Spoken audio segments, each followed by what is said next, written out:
Bite-Sized and Bossy, rising up the ranks, handing out encouragement, deposits in their banks. Inspiration coming at you like a river flowing. Women paving paths, look at them going.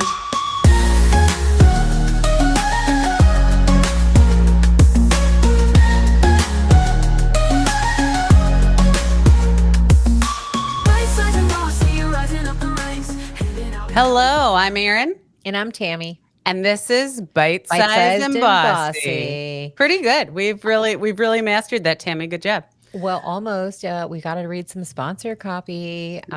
So this episode is brought to you by Dreambox, a digital agency growing restaurant brands, and you can find them at wearedreambox.com. Awesome.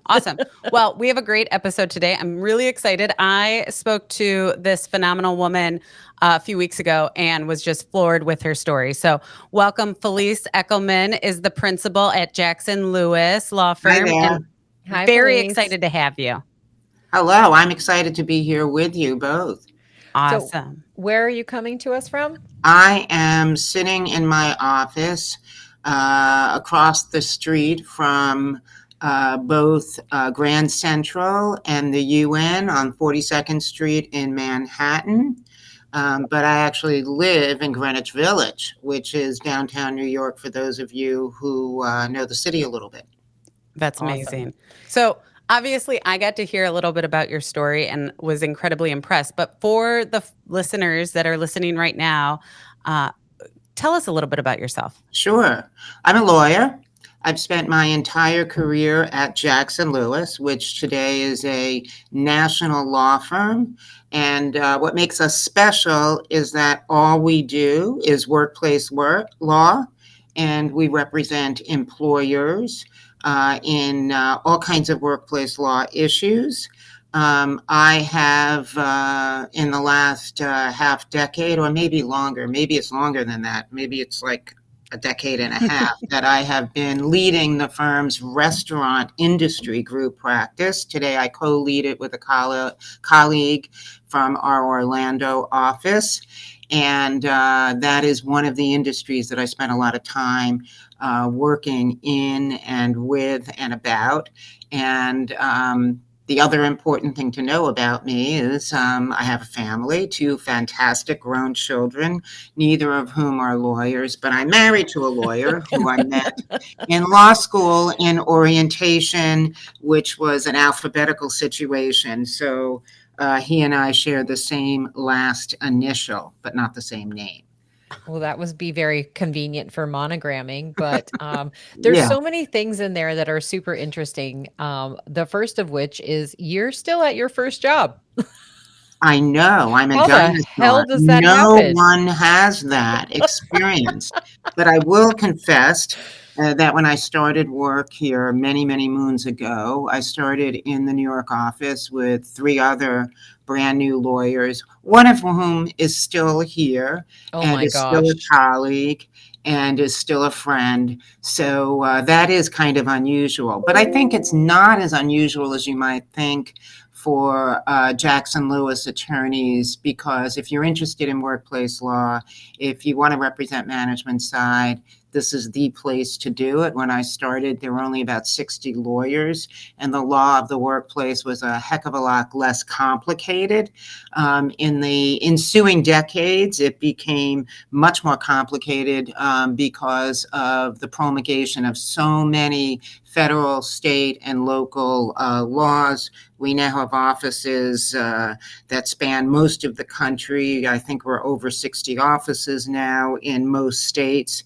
And, employment and labor law is very local. There are local laws. There are adversaries who kind of show up over and over again, judges, mediators. You see the same people, so it is Employees. very local. Yeah, I think I'm sure so. you might see the same employee from time to time too on the other side. I call them frequent flyers. I call them that too. Oh, geez. Well, so Tammy and I originally, we started this podcast because we felt there was a need to lift up specifically women in the restaurant space. And so tell me about like what you've seen through the years on how that's changed for women. Obviously, do we have equality now? Like, do you still see that as an issue? It's a heck of a lot better than it used to be. There were very, very few women who owned and operated restaurants. There were very, very few women who started out as and continued to work as chefs.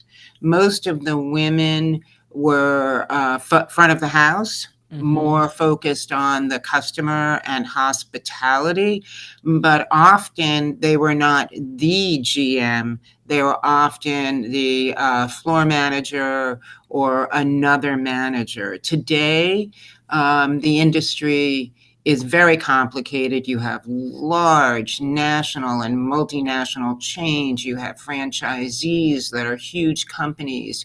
You have famous chefs with empires, and you still have mom and pops, as I call them, single locations that are increasingly risky because it's a tough business, and the success rate of a restaurant, as I'm sure you all know, is quite low. But what I'm seeing are more and more women in positions of responsibility where they are calling the shots, and where they are leaders, which I did not see when I first started working with restaurants decades ago.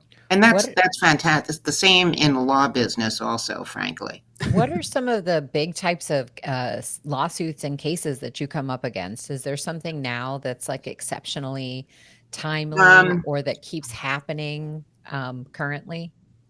There's a regulatory mess involving restaurants in many jurisdictions. So I'll use New York as the example. I'll use New York as the example. There are rules and regulations involving payment of employees, involving tips, that are complex and complicated, and restaurateurs without the right training or without the right professional advisors can make mistakes inadvertently. There are complicated issues today that currently one that is that restaurants are facing has to do with immigration. And we have always represented restaurants where they're looking for visas for their highly sought after acclaimed chefs, for example, or sommeliers. Today, and we've always provided I-9 training and assistance.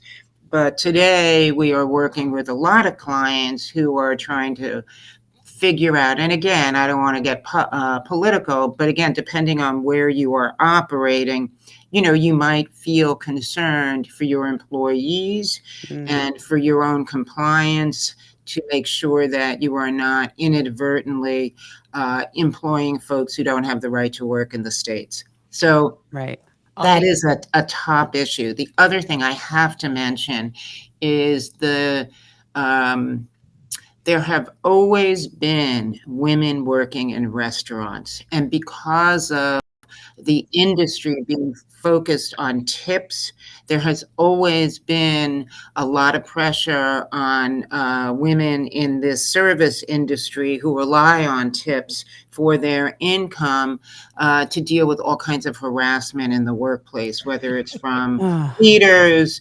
guests, co-workers, and long before the Me Too era, I would say we have more of that as an issue in this industry than in other industries. And I attribute that to a couple of things. Hospitality is tricky. A lot of women who work in the industry are busy making a party every night for guests, so to speak. Yeah, right. And folks who work in restaurants often forget that they're working in a workplace. Yeah. And so they have their quote unquote weekend behavior, which is leading the charge, as opposed to the way you might work in an office like mine, where there's a little bit more formality in terms of how we address one another. And so for as long as I've worked in the industry, there have, I would say, always been a disproportionate number of issues involving harassment based on gender or other protected classifications under the law. But let's just talk about gender harassment, whether it's from coworkers, whether it's from managers, and whether it's from guests. I wanted to sort of comment on the immigration thing, and I care less about being political, but I won't be unless you can read between the lines.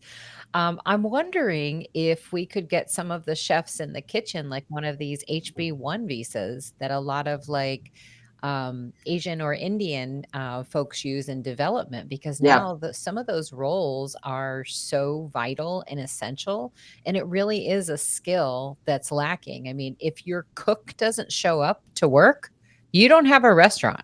Yep.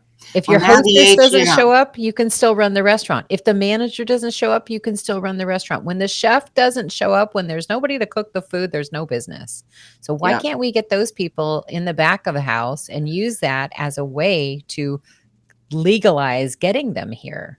I mean, the H-1B visa still Mhm. exists. It's now $100,000. Oh, well, So, that might be a worth it. lot of industry, a lot of folks in this industry will think twice before spending Right. $100,000 on a visa. Yeah, It's a little that's fair. different if you are a public company engaged in, AI and technology, Right. where you have a lot more funds. Most restaurants don't have $100,000 Right. per visa to spend. I mean, this was, a fraction of that cost in the past. It was a couple of $1,000s. So Right. So now we're getting political. yeah, no. So it's going to be. I think it's going to hit this industry like everything. Well, I This think that, industry always gets hit the hardest. well, it's because we're the biggest employer in the country, or like the second largest employer besides the government, which means right now we might be the biggest employer in the country. Healthcare. Healthcare, yeah. There we go. So Well, healthcare is more important. when Well, food is up there. food is up there, we make that decision a lot, right? So when you started at Jackson Lewis, and we don't have to quote the year, but a while ago, a little bit ago, what have you seen change? Like, are females with families, work dress outfits, like what have you seen change over the years for women? Everything has changed. I mean, I remember back in the day, most restaurants had uniforms for women that were mandated and, very different from the uniforms from men. Nylons, So I would say frills, you'd have skirts. cocktail servers. Just Mhm. imagine what they were even today in Las Vegas. And the idea that you might have to accommodate a woman who doesn't feel comfortable wearing that outfit was not on anybody's minds at all. Yeah. So I do think that there's more opportunity. There are still lots of restaurants that would never hire anyone but a young woman as a cocktail server. Well, I think there's some roles that people also assume that women are just more suited for, right? Where they think like anything that is involving like interacting with the customer is perceived as the woman's job. Very similar to I mean, like I would in take the a home. good-looking guy to serve me a cocktail. Like, that's fine. Why I also not? wouldn't mind cooking in the back of a house. Right. Well, that's a big change. Women in significant roles in kitchens, I never Mhm. saw. I mean, you could count that on one hand. Now, and it's way beyond just pastry, because then you would see women in pastry positions, but not necessarily as the chef de cuisine or the executive chef. That is Mhm. changing, and there are more and more really well-known restaurants where women in the kitchen are the reason that the restaurant's successful. So I'm not going to name names, but all over the country, I think we're seeing this. And that, I think, is just the last couple of decades. What about pay equality? Are we there yet? And how is it different, say, at the management level versus like in the executive level? It depends on the kind of restaurant, where it's located, what the competition is. And, for fine dining establishments where folks are generous tipping Mhm. servers really earn outsized amounts. And I'm not suggesting that they're not entitled to it or they don't deserve it, but that creates a real challenge to a restaurant that has to attract management talent or has to entice a server to move on to the management team when the compensation is not that different and the level of aggravation is much higher being a manager than a server. Because remember, the tips are not coming out of, the restaurant's revenue. It's coming from the customer. Right. And, we saw a whole lot of, a decade ago, we saw a lot of, potential movement to no tips, and that never panned out. I mean, it never panned out because it never caught on. Yeah, it's gonna be hard here in the Patrons US. weren't comfortable. Like, Now you're asked to tip everywhere. Like, I didn't even do anything You with buy you. a And piece they're of like, I know. clothing "Please and tip." they're like, add a tip. I buy Yeah. shoes and it's like, add a tip for what? Yeah. What happened here that I'm tipping for? Did Well, you make my life remember, easier? most service in restaurants, except in a few states where the tip credit is not recognized, in a lot of the country, you can pay a tipped employee well below the minimum wage. Mm-hmm. Oh, Well below the I think minimum it's wage. like $2 an And hour. 13 cents in Yeah, many and parts let of me the tell you, country. when I was 18 and or 16 and minimum wage was $4.25, I thought that $2.13 was basically half of It minimum wage. So it didn't seem that bad. But here Mhm. we are effectively 30 years later with a $20 hour minimum wage here in California, especially for fast food workers. And now we still have Well, in $2.13 California in some states. and other jurisdictions, it's Yeah. not 213. But go to Florida, go to Right. Georgia, go to a lot of parts of the Texas, a lot of parts of the country, it's still 213. New York is much higher also. That's So, insane though, after yeah, 30 years. yeah. That- Well, yeah. that's Congress. That's Yeah, well, Congress. Many again, we're states getting have political. legislated a lot more money. Many states. But then, that creates a whole lot of pressure on the part of servers to do whatever they can do with a customer to make sure that they get a decent tip. So that creates a whole lot of issues. It's the relationship between the service staff and the customer is complicated. The relationship between managers and service staff is complicated because remember, there are still good shifts, good stations, Mhm. and you know what I'm talking about. Yep. Yeah, absolutely. So I just find it so fascinating from the law perspective and kind of how you've been in this career for so long. So if you could give advice to women in the workplace out there who might have, like you said, um, they've come through. And let me just preface this by saying, like, we interviewed Kim Russin, right? Mhm. Kim had started Tao and was one of the founders of that. And talking to her and her career journey, she talked about what it was like to be a female back then and the advice she would give. And then she suggested we talk to you. And I found it very interesting because what women had to deal with back then versus what they have to deal with now is very different. But I still think there's a lot of unknown. I still think there's a lot of gray area. So, what advice would you give women out there who are going, I want to be in this industry? I want to either work frontline or all the way make it to executive, and maybe they're still seeing some gender inequality. What advice would you tell them? I mean, the advice I would give is try to work for an employer who you trust, because you don't want to be in an uncomfortable position.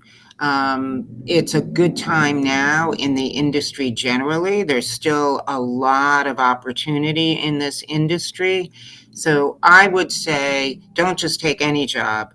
Take a job with a group or a restaurant with a reputation for being compliant and caring and thoughtful about the workplace. And if this is the industry you're interested in, hold yourself out as a professional. Like a lot of folks who are in the hospitality industry did it because they didn't know what else they wanted to do, or did it to make some money so that they could explore their other passion. But professionalism in the industry is worth a lot. And I think that getting trained, learning about the industry, understanding what makes a restaurant or a club or a hotel, whatever kind of venue you're interested in, successful is very important.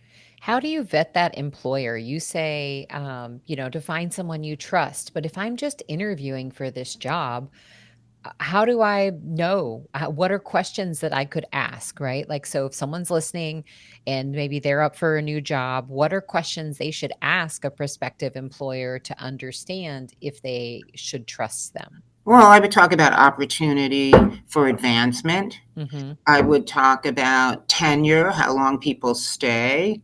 I mean, those are I usually know. Are you good guys hiring? indicators. Yeah, People stay there forever. yeah, I think sounds like you're going to be there until you retire, right? probably. No, I but think seriously, like, and also if they will let you talk to other managers, okay, that's a good and one. if you're not given the opportunity to talk to another woman, then, that might be something to think about. Again, you don't want to jump to conclusions, but if there are other women in the leadership of the organization, that's going to be a positive sign. Yeah. That makes sense.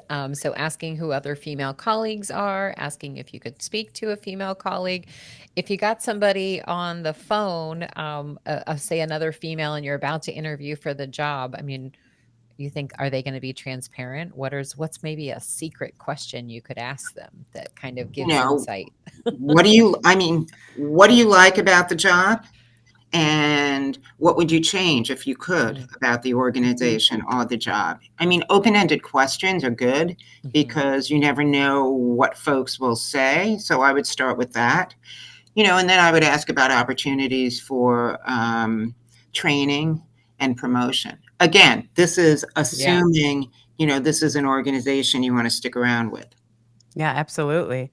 All right. So you've told us you have grown children, I but do. that had to have been very busy to have a family while working this career and being very focused on your career. And then I find out that you wrote a book too, in your free time. So tell us a little bit about that. Oh, okay. Wait. So she has So nothing going on at home. Yeah. nothing going on, I know. So I had this great opportunity. A friend who worked at a publishing house, this was at the beginning of the pandemic, and employers were trying to think about, how to get people back to work. And this Yeah. whole concept of hybrid work was a brand new concept. Today, it's, everybody talks about a hybrid work. The word hybrid is all over the place. But anyway, so this dear friend told me that her publisher was interested in writing a book or publishing a book on this. Would I be interested? And I said, sure. And she had decades ago, the same friend had introduced me to somebody else who is a clinical psychologist who does a lot of executive coaching.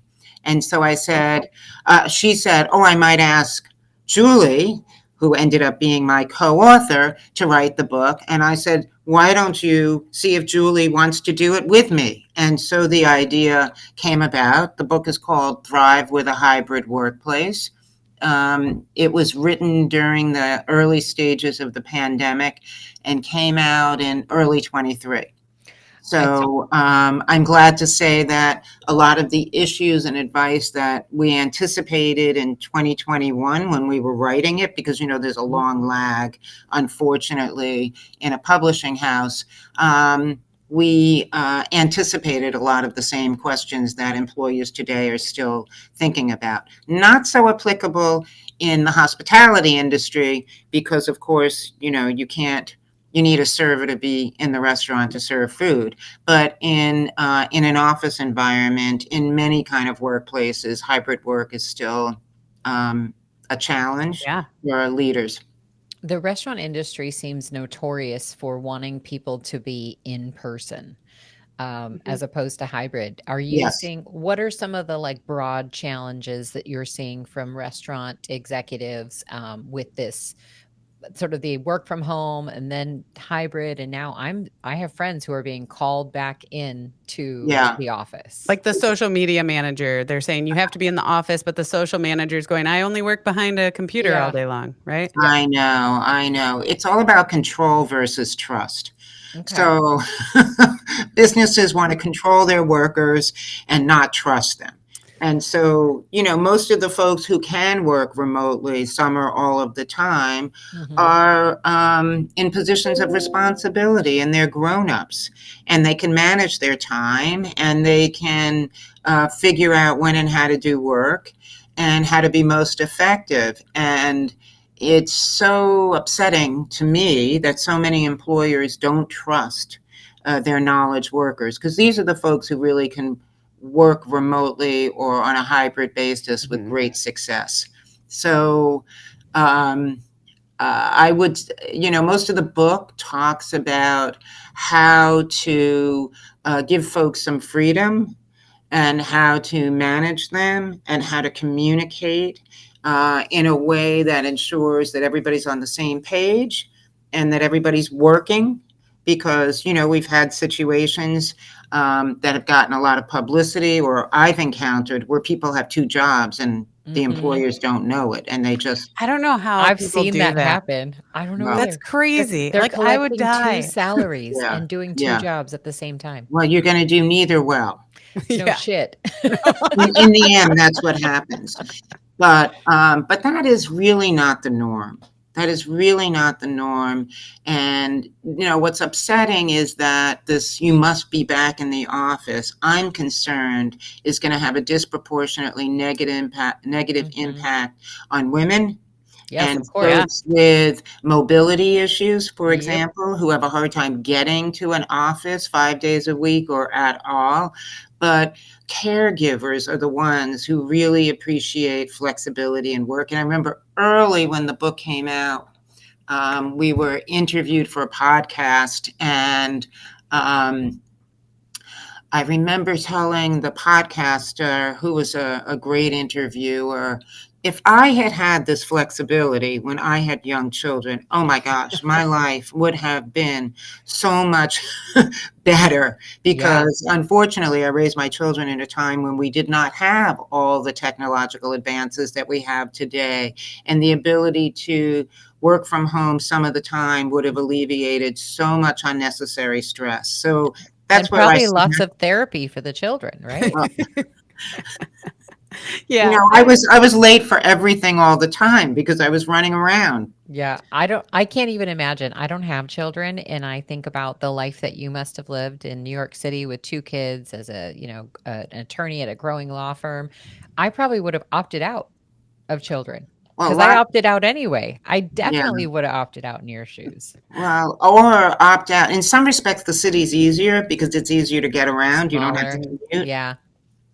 But at least I thought it was, and that was one reason why we stayed in the city. But opting out is the problem, not necessarily opting out of the children part, but opting out of the fast-paced job and taking yourself off that career track, even for a couple of years, arguably has impact. And I think more women are doing it now, and there's less stigma to doing it.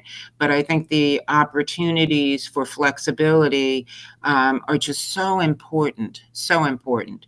So I hope employers become more enlightened. What do you Read think my it's going to book. take? Read her book. Felice Ekelman. What is the book called? Thrive with a Hybrid Workplace. What else? Thrive with a Hybrid Workplace. So pick it up now. Available on Amazon. Oh, perfect. Awesome. I think Erin and I should publish a book, and I would like to use some of the learnings from all of these interviews that we've been doing. What do you think about that? I think it's a great idea. It's not insurmountable. You can do it. Totally. I I mean, Claude I is think going you to have help me. stories to tell. We have so many stories. It's finding the time, like we just talked about, right? Like, when do you have the time between? For me, it's kids and work and all these different things. So, Tammy, I think we have to move to food for thought. I know. It's been super interesting. By the Happens way, so I can talk fast. to Felice all day long. I know. So Could just keep asking questions. Okay, food for thought. What is your favorite New York City food? I'm a real pizza person. Okay. And right now, my favorite pizza is at Lil, Frankie's on Okay. First Avenue and First Street. That's my current fetish for pizza. It changes every few months, but right now it's Little Frankie's. That sounds Okay. delicious. Awesome. Now I'm hungry. So when you're not being an amazing attorney, leading this giant vertical in Jackson Lewis or with your older kids, what are you doing? What are you doing for fun? I'm working out. I'm playing golf. I'm playing tennis. I'm going on vacation. We like to hike. We just came back from a bike trip in Sicily Oh, where that I could sounds get a lot of terrible. pizza and pasta as a reward for my biking. I love that. Do you do spin classes also? I actually have a Peloton and I'm on it every morning. Okay. Do you want to give out your handles so that people can race No. you? Okay. Just asking. I don't do it, but That's I've got awesome. friends that do. Yeah. No. I have my, in fact, I'm terrible. I use the same classes over and over again. And just, not only that, That's but why. I put the sound on mute and listen to podcasts. Oh, well, Nice. that's awesome. Hopefully you you'll be can listen to listening to us. ours. So I don't even listen to the instructors, but I look at the numbers. Okay, so what's your favorite podcast? What's a Oh podcast my you'd gosh. recommend listening I to? listen to a lot of different things. Have you That's ever okay. heard of Acquired? Mhm. Acquired is two guys telling a story about businesses. They have a wonderful story about Hermes. Okay. Okay, they have all kinds of. I'm listening to one about Trader Joe's right now, so that's interesting. I listen to the BBC World News. Oh, This good. was at the suggestion of my son because we're too focused on ourselves here in the U.S. sometimes, and this way you hear about what's really going on in the world from a non-American standpoint. So I like Yeah. that. I like that 100%. too. I'm a big fan of the BBC News for the same reason. Yeah, and I like Pivot. My Okay. husband yeah. turned me on to those folks. Scott Galloway is a hoot. That's Um, awesome. You do. You listen to a lot of podcasts. Yeah. That's I so listen to a lot of impressive. podcasts. I listen to a lot of podcasts. Wow. All right. Okay, I'm on the bike all the time. Why don't you start one for your agency or for your law firm? We actually do have a podcast at Jackson Lewis, and I've been on it many times. Okay. But that's work. I like to learn. I like to learn. This isn't work. This is fun. I This love is it. fun. This is super fun. We get an hour where we don't have to think about work and we just get to talk to That's other true. women. That So is it's my favorite very time of day. Well, so Felice, it's been amazing having you on. Quite an impressive career. Our last question we ask everybody that comes on the podcast is if you could nominate one woman or women that you would like to listen to on the podcast, who would that be? I would like to nominate Randy with an I, Weinstein. Randy has done many things in her lifetime, but this year is going to be the 10th anniversary of This Is Fab, F-A-B, which is a gathering the first week in June in Charleston, South Carolina for women in hospitality. This is Oh. Fab. Awesome. How come I haven't heard of this? Is this targeting Because, more independent restaurant owners? No, it's women in every, and I'm usually like the only lawyer Yeah. who's there, but it's fabulous. It's folks with all kinds of backgrounds. Some are chefs, some are managers. I mean, from all over the country, and it's a really special occasion.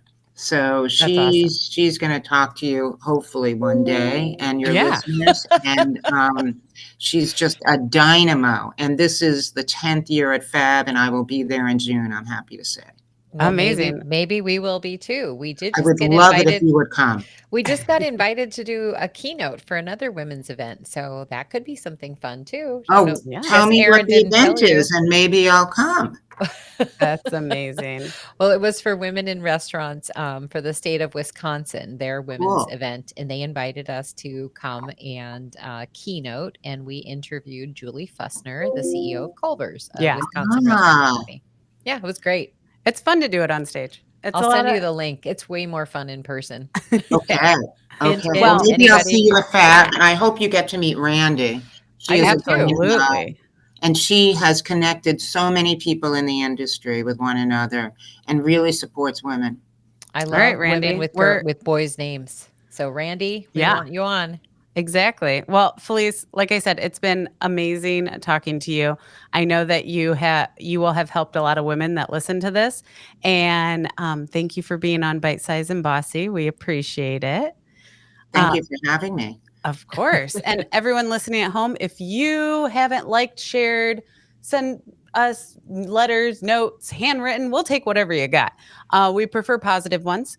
And 5 stars share your only. stories. Yeah, yes. And share your stories with us. Until then, we'll see you next time on Bite Size and Bossy. Bite-Sized and Bossy, rising up the